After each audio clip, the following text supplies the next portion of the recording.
লোক ছিল না, জন ছিল না, শিল্পী ছিল না, সাহিত্যিক ছিল না, কবি ছিল না, লেখক কেউ ছিল না। তারপরে এরশাদ 9 বছর ক্ষমতায় ছিল। সেই আন্দোলনে যদি আমি যদি ছাত্রকে প্রেসিডেন্ট হবে হাবিব হতো, 90 সালে এরশাদ দিত না, ওই ওই ছাত্র হতো না। 9 বছর লেগেছিল। তাই আজকের এই সরকার, তারা ক্ষমতা, জনগণ দ্বারা ক্ষমতাবান তারা না। দেশের অর্থনীতি ভঙ্গুর, কিচ্ছু নাই, আইন শৃঙ্খলা নিয়ম আদর্শ তাই যদি থাকতো, সিদ্ধান্ত থাকার পরও, আইন থাকার পরও আজকে দলীয় প্রতীকে নির্বাচন হচ্ছে না। কেন? দলীয় প্রতীকে নির্বাচন দিলে প্রধানমন্ত্রী স্বাক্ষরিত, আওয়ামী লীগ সভাপতি স্বাক্ষরিত প্রতীক যারা পাবেন তারা সব হেরে যাবে, তাদের লোক তাকে ভোট দেবে না। জনগণ তার কথা, জনগণ শোনার প্রশ্নই হবে না। আওয়ামী লীগ নেতারাও কথা শুনে না, আওয়ামী লীগ কর্মীরা শুনে না, তার বিরুদ্ধে যাবে। তারেক রহমান সঠিক নেতৃত্ব দিচ্ছেন বলেই আওয়ামী লীগ নিরপেক্ষ সরকারের অধীনে নির্বাচন দিতে ভয় পায়। তাদের টাকা আছে, পয়সা আছে, প্রশাসন সাজানো। যদি তারেক রহমান নেতৃত্বে ব্যর্থ হতো, বিএনপি যদি ব্যর্থ হতো, জনগণের যদি মনের ভিতরে না যেত, তাহলে আওয়ামী লীগ ওদের টপকে নির্বাচন দাও, আসো, আমরা সংসদ ভেঙে দিলাম, নিরপেক্ষ সরকার নির্বাচন হবে, টাকা আছে। কেন আসতেছে না? কেন? তারা জানে এখন নির্বাচন হলে তাদের অবস্থা খুবই খারাপ হবে। আমি ব্যারিস্টার জিল্লুর রহমানকে জনগণের পক্ষ থেকে কথা বলার জন্য আন্তরিকভাবে ধন্যবাদ জানাচ্ছি। উনি যে কথাগুলি বলেছেন, আমাকে প্রশ্ন করেছেন, এবং আমি আশা করি সব প্রশ্ন দিয়ে তাকে খুশি করতে পারবো না, তবে উনি অনুধাবন করতে পারবো। একটা একটা করে দিই। উনি প্রথম অভিযোগ যেটা করেছেন, সেই অভিযোগটা অত্যন্ত গুরুত্বপূর্ণ এবং যে আমাদের 6 জন সংসদ সদস্য নির্বাচিত হয়েছিল, তারা কেন সংসদে গেল, অথচ আপনার নির্বাচন থেকে অবৈধ হয়েছে, রাতের বেলা ভোট হয়েছে। আমি ওই নির্বাচন করেছি, আপনার হয়তো মনে থাকতে পারে, না পারে। 26শে ডিসেম্বর মারাত্মক ভাবে আহত হয়ে দপ্তর মন্ত্রী, মন্ত্রী শরীফ বিলু লোকেরা আক্রমণ হয়েছিল, গুলি করেছিল, গুলি লাগে না, কত বিখ্যাত হেলিকপ্টার উঠে ঢাকা এসেছিল। কেন আমরা সংসদে 6 দিন গেল? এমন পাপ, আমি যখন 90-তে আন্দোলন করি, ছাত্রলীগের প্রেসিডেন্ট ছিলাম, 1990-টা মূলত আমি জিহাদের লাশ নিয়ে বক্তব্য করেছিলাম। আমার উপর এমন প্রেশার ছিল, আমার বাসা বাড়ি থেকে শুনতে হয় মন্ত্রী হয় না, টাকা নাও না, বাড়ি নাও না, বিদেশ যাও, আর না হলে তোমার জন্য একটা বুলেট অপেক্ষা করছে। আমি বলেছিলাম যে বুলেটটা আমার পছন্দ, ওইটা আমি খাইতে চাই, এর বাইরে আমার কি মাথামুখি করতে পারবে না। আমাদের এই 6 জন, আমার মতো, আমার সেই বয়সে যখন বিবাহিত ছিলাম, এদের হাতে ছেলে সন্তান মেয়ে আছে, এরা ওই ডিসিশন করে। এদেরকেও সরকারি গোয়েন্দা বাহিনী থেকে যেমন লোক দেখানো হয়েছিল, টোপ দেওয়া হয়েছিল। আমাকে জেলা বলা হয়েছিল মন্ত্রিত্ব নাও না গুলি খাও। আমি বলেছিলাম গুলি খাও, এটা সহ্য করতে পার।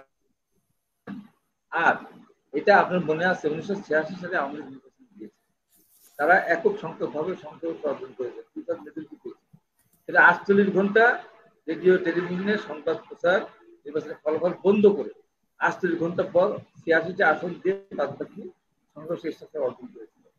সেই অর্জন করার পর আওয়ামী লীগ প্রতিবাদ করে তখনই সূক্ষ্ম কারচুপি, এই সেন্টেন্সটা তখন আসতো, সূক্ষ্ম কারচুপি,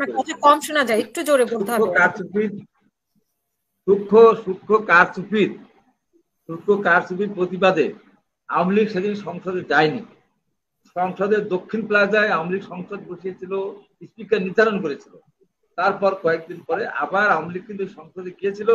যতদিন সংসদে ছিল ততদিন সরকার বিরুদ্ধে বলেছে, ততদিন সরকারকে অসাংবিধানিক বলেছে, ভোট চোর বলেছে, মিডিয়া চোর বলে, মিডিয়া বলেছে, কিন্তু তারা সংসদে ছিল। এটা একটা রেওয়াজ বা রীতি। এরশাদ সাহেবের বিরুদ্ধে আমরা আন্দোলন করেছি, তারপর দাবি করেছি তার কাছে। আজকে এই সরকার অনৈতিক, অসাংবিধানিক, অবৈধ, ভোট চোর, ভোট ডাকাত, আমি সবই বলি, একটা আগে সবই বলি আসছি। তারপরেও বেগম খালেদা জিয়া যেহেতু একটা আইনি কাঠামোর মধ্যে তারা দেশ পরিচালনা করছে, সেহেতু এটা আমাদেরকে চাইতে হয়। যদি আমরা দৈবিকভাবে চাচ্ছি না, চাচ্ছেন হলো ওনার ভাই। যেমন দুদক যখন সাজা দিয়েছিল, যেদিন ম্যাডাম খালেদা জিয়া কারামুক্ত হলেন, মানে 6 মাসের সাজা স্থগিত করে ওনাকে মুক্ত করে বাসায় যাওয়ার সুযোগ দিলেন, ওই দিন দুদকের প্রধান আইনজীবী খোরশেদ আলমের সাথে আমার টক শো হয়েছিল, চ্যানেল আয় টু দ্য পয়েন্ট 8:30। আমি খোরশেদ আলমকে বলেছিলাম, জিজ্ঞাসা করেছিলাম, আপনি কি জানতেন বেগম খালেদা মুক্ত হবেন? বলছেন না। দুদক দ্বারা সাজাপ্রাপ্ত কোনো আসামি কিন্তু দুদকের সাথে আলোচনা না করে, প্রমোশন না নিয়ে, আইনি কোনো না ঘটিয়ে দিতে পারে? রাষ্ট্রীয় ক্ষমতায় বা প্রধানমন্ত্রী তাকে কি বিশেষ ক্ষমতা ক্ষমতা বলে, নির্বাহী ক্ষমতা বলে কি তার সাজা না? তার কেন উত্তর দিতে পারেন। আমি বললাম যে আমরা যে এই যে এতদিন টকশোতে বলে এসেছি 100 জন না, কেন 1000 জন পৃথিবীর সমস্ত আইনজীবীদের প্যানেল যদি করে দিই, তাও বেগম খালেদা জিয়াকে তারা মুক্ত করতে পারবেন না আইনজীবীরা। কারণ সাজাটা হয়েছে অনৈতিক ভাবে, সাজাটা তো আইন দ্বারা হয় না, আইনের ধারা সাজা হলে এই ব্যারিস্টাররা তাকে মুক্ত করতে পারবে, যেহেতু সাজা অনৈতিক ভাবে বা আইনের বাইরে। অতএব একমাত্র বেগম খালেদা জিয়ার কারামুক্তি বা তার বিদেশ যাওয়ার চিকিৎসা সবকিছু একজন। তিনি কোন ধারে জামিন দিলেন বলেন? উত্তর দিতে পারেনি। আমি বলে দিই, ম্যাডাম খালেদা জিয়াকে জামিন দেওয়া হয়েছে, উনি অসুস্থ এবং উনি বয়স্ক, এই এই এই কথা বলে মুক্তি দেওয়া হয়েছে। 6 মাস পরে ওনার কি বয়স বাড়বে না কমবে? কেউ বলছে যে বয়স বাড়বে, তাই বয়স বাড়লে তখন কি করবেন? আবার কারাগারে নিয়ে আসবেন? উত্তর দিতে পারবেন। 6 মাস পরে উনি কি সুস্থ হবেন না বাড়বে? কিন্তু বিদেশ যাওয়ার সুযোগ নেই, বাড়বে, তখন কি করবেন? তখন কি আনবেন আবার, না কারাগারে আনবেন, না ওখানে রাখবেন? উত্তর দিতে পারেন এখন, তাই যে সময় বাড়াচ্ছে। এইটা হলো এইভাবে হয়। হ্যাঁ, আপনার এই কথার সাথে আমিও একমত যে আমরা যদি 18 সালের নির্বাচনের পর, দ্বিতীয় নির্বাচন রাতের বেলা নির্বাচন হয়ে গেছে, বিবিসি থেকে আমরা সেই যৌক্তিক আন্দোলন আমরা গড়ে তুলতে পারিনি, এটা আমরা স্বীকার করতে হবে আমাদের। এবং দেখেন এর সাথে দল ছিল না, বল ছিল না, লোক ছিল না, জন ছিল না, শিল্পী ছিল না, সাহিত্যিক ছিল না, কবি ছিল না, লেখক কেউ ছিল না। তারপরে এর সাথে 9 বছর ক্ষমতায় ছিল। সেই আন্দোলনে যদি আমি যদি ছাত্রকে প্রেসিডেন্ট হাবিব হতো, 90 সালে এরশাদ দিত না, ওই ছাত্র ঐক্য হতো না। 9 বছর লেগেছিল। তাই আজকের এই সরকার, তারা ক্ষমতা, জনগণ দ্বারা ক্ষমতাবান তারা না। আপনি যে কথাটা বললেন, আপনি আইনের লোক ছিলেন বলেই আপনার কাছে ইনফরমেশন অতখানি আছে। যে কথাটা আপনি বললেন, যদি আমরা নেমে পড়তাম, আমাদের কাছে একটা ইনফরমেশন, এবং আমাদের রাজনীতিতে যতটুকু পড়াশোনা করেছি, তাদের পৃথিবীর বিভিন্ন দেশের ক্ষমতা পট পরিবর্তনের ক্ষেত্রে দেখেছি যে সেই দেশের সেনাবাহিনী যতক্ষণ পর্যন্ত সিদ্ধান্ত না নেয়, ততক্ষণ পর্যন্ত ওই সরকারের পতন হয় না।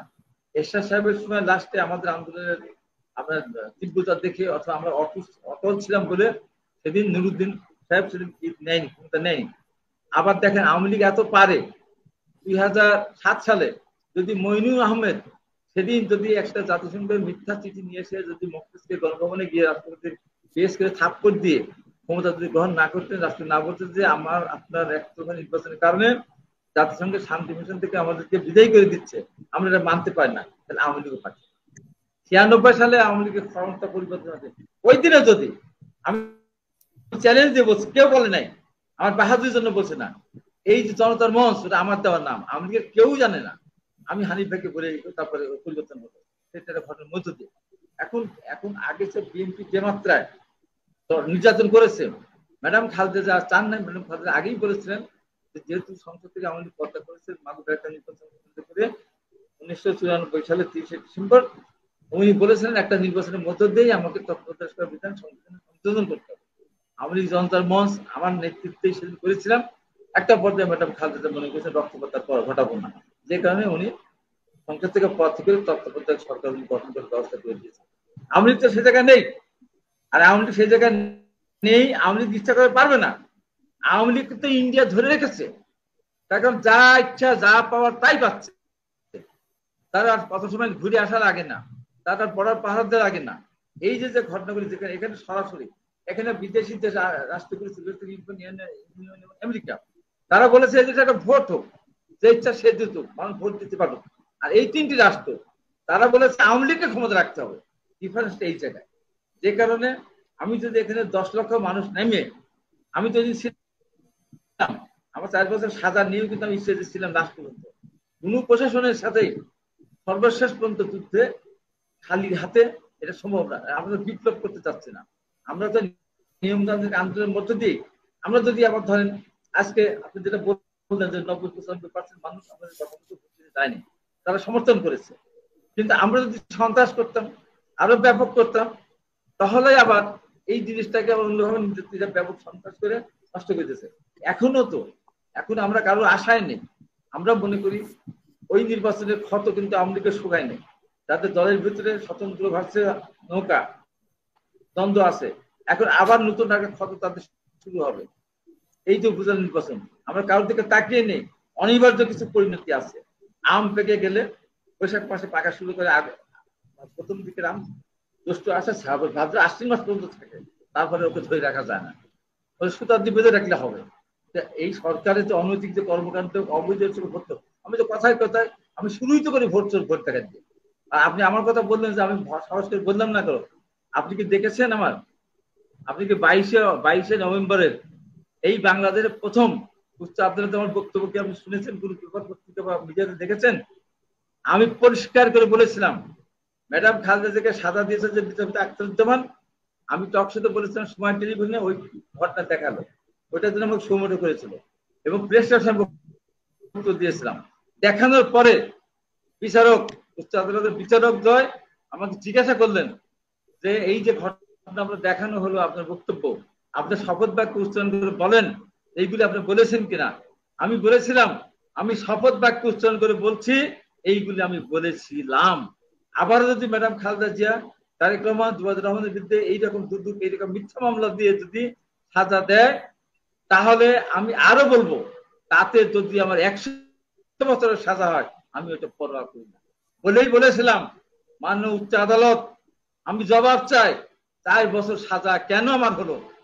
গাড়ি পুড়ে নেয়, চেসিস নাম্বার নাই, নাম্বার প্লেট নাই, মালিক নেই, এই মিথ্যাচারের জন্য যায়নি। এই মিথ্যাচারের জন্য ট্রাকের তলে বারবার পৃষ্ঠ গণতন্ত্র আন্দোলন করি নাই, উত্তর দিতে পারেন নাই। পরবর্তী সময় বেচারা, এটাও বলি, উনি পরে আমার প্রতি অনেক এই আমার বক্তব্যের প্রতি স্বীকার করেছি, স্বীকার করে শাস্তি দিতেই হবে। উনি পরে আমাকে খাওয়ার পাঠিয়েছেন, উনি আমার কাছে লোক পাঠিয়েছেন যে না আসলে আমি ওনাকে অত্যন্ত ভালোবাসার চেষ্টা করি, স্বীকার করেছেন, যেহেতু আমি শাস্তি, আমি অন্তত ভয় পাই না। অনেকে ভয় পেতে পারে, সবাই একরকম হবে না। আপনি আজকে যে কথাগুলি বললেন, আপনি এই কথাগুলি আপনি যখন দায়িত্বে ছিলেন তখন আপনি এর 100 ভাগের 1 ভাগও বলতে পারেননি। বাস্তবতা, বাধ্যকতা, সেদিনও আপনার মনের মতো আপনার সেদিনে যে ব্যাসটা চিল্লুর, আজকে সেই ব্যাসটা চিল্লুর সেই মানুষটি আছেন, সেই মানসিকতায় আপনার আছে, কিন্তু সেদিন পারেননি কেন? আপনি যেহেতু একটি নিয়ম শৃঙ্খলা বাহিনীতে ছিলেন, ওই চাকরি করে ওটা বলা যায় না। তবে আজকে বলেছেন, আপনার এই কথায় আমি আপনাকে ধন্যবাদ জানাচ্ছি, খুশি করার জন্য না, বাস্তবতার কারণে। এবং জনগণ যারা শুনছেন দেখছেন তারা আপনাকে মন দিয়ে, আপনি কিছু করতে পারেন না পারেন, আপনি মিছিলে আসেন বা না আসেন, মন দিয়ে তারা আপনার জন্য দোয়া করবে। আপনি ব্যারিস্টার জিল্লুরকে আপনি নেক হায়াত দেন, আরো কিন্তু বাঁচিয়ে রাখুন, কথাগুলি বলতে থাকেন। এই কথাগুলি বলার দরকার আছে, বলতে বলতে কিছুই যে হবে না তা না, একসময় না একসময় হবে। এমন ভাবে হতো হঠাৎ হয়ে যেতে পারে, তার কারণ এখন দেশের অর্থনৈতিক ভঙ্গুর, কিচ্ছু নাই, আইন শৃঙ্খলা নিয়ম আদর্শ তাই যদি থাকতো, সিদ্ধান্ত থাকার পরেও, আইন থাকার পরেও আজকে দলীয় প্রতীকের নির্বাচন হচ্ছে না কেন? দলীয় প্রতীকের নির্বাচন দিলে প্রধানমন্ত্রী স্বাক্ষরিত, আওয়ামী লীগ সভাপতি স্বাক্ষরিত প্রতীক যারা পাবেন তারা সব হেরে যাবে, তাদের লোক তাকে ভোট দিবে না। জনগণ তার কথা জনগণ শোনার প্রশ্নই হল না। আওয়ামী লীগ নেতারাও কথা শুনে না, আওয়ামী লীগ কর্মীরা শুনে না, তার বিরুদ্ধে যাবে। আজকে ক্ষমতা জোর করে কিছু সেনাবাহিনী, কিছু র্যাব, পুলিশ বাহিনী, তারা আর কিছু লুটেরা, কিছু যারা এই দেশে যারা আমলা আছে, আপনিও তো চাকরি করেছেন, একসময় আমরা দেখতাম কি দেখতাম, আমরা দেখতাম একজন সরকারি কর্মকর্তা অবসরে যাওয়ার পরে তারপরে সে বাড়ি করে, বাড়ি করতে করতে সে মারা যায়, ইট গাঁথা হতে প্লাস্টারের আগেই। এখন করছে সরকার কিছু টাকা এখন দেয়, 80 লক্ষ 90 লক্ষ 50 লক্ষ দেয়। এই দেওয়ার বাইরেও আপনি দেখেন, এই দেওয়ার বাইরেও আজকে যারা বড় বড় কথা বলে, যারা আমাদেরকে কথায় কথায় সন্ত্রাসী বলে, কোন কিছু না করা সত্ত্বেও আজকে তাদের দুর্নীতির প্রকাশ হচ্ছে না? আজকে তো প্রকাশ হচ্ছে, এটা তো সামান্য। আজকে প্রত্যেকের, আজকে এই সরকার প্রত্যেকে অনৈতিক করেছে। আপনি যত সতই থাকেন না কেন, সরকার এমন একটা কাঠামোর ভিতরে ফেলে দিয়েছে, কোন অফিসারের সৎ থাকার কোনো। তাই আমি বলি যে সমস্ত ভাইয়েরা আজকে দেখছেন এবং প্রশ্ন করেছেন, তাদের প্রশ্নের সাথে তাদের আমি একমত। দিলু ভাই, আপনি আপনার জনগণের পক্ষ হয়ে আপনি কথা বলেছেন, আপনাকে আবারও ধন্যবাদ। ভবিষ্যতে আবারও টেবিল হাসিনা আক্তারের সাথে যদি হয়, আরো সেদিন যদি আরো কোনো কথা থাকে নিশ্চয়ই বলবো, ধৈর্য হারাবেন না। আমি ধৈর্য হারাইনি। এই দেশে 2টি আন্দোলন হয়েছিল, 90 এবং 96, ইতিহাস পড়ে দেখেন। 2টি আন্দোলন আমি শুরু করেছিলাম, আমি শেষ করেছিলাম।